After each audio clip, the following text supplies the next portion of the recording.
first for any royal family member in what Kensington Palace has described as an historic and important tour. During the 5-day visit, Prince William will meet both the Israeli Prime Minister Benjamin Netanyahu and the Palestinian President Mahmoud Abbas amid rising tensions between and along the Israel-Gaza border. Well, I'm joined from Jerusalem now by the news editor of the Jewish News, Justin Cohen. Very good evening to you. This is a big deal, yes, the first official visit by a member of the royal family.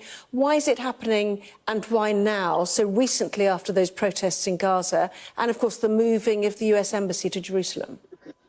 I think it's extremely exciting for Britain, for Israel and for the UK Jewish community. This is something that the community has wanted to see for many, many years. They couldn't see a reason why Israel specifically was singled out as a place where the royals couldn't visit.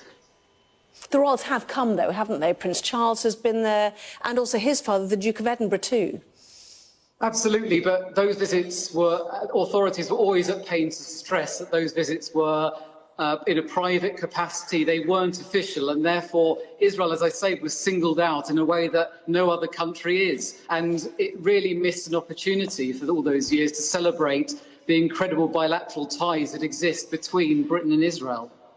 Is there a danger, do you think, that the Duke of Cambridge will be shown a glossed-up version of the region? Children playing football, for example, who are both Jewish and Arab, showing how nicely everyone coexists alongside each other?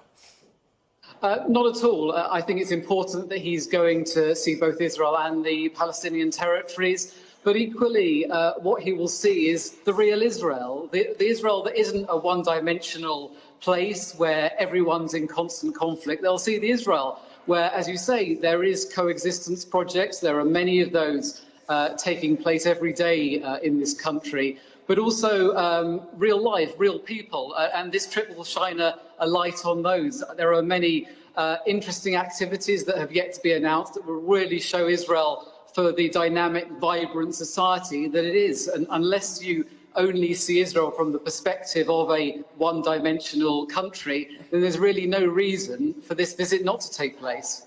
Well, on that issue then, the vibrancy of Israel, most of the Duke of Cambridge's visits recently have held a post-Brexit trade boost feel to them. Is that the case here too?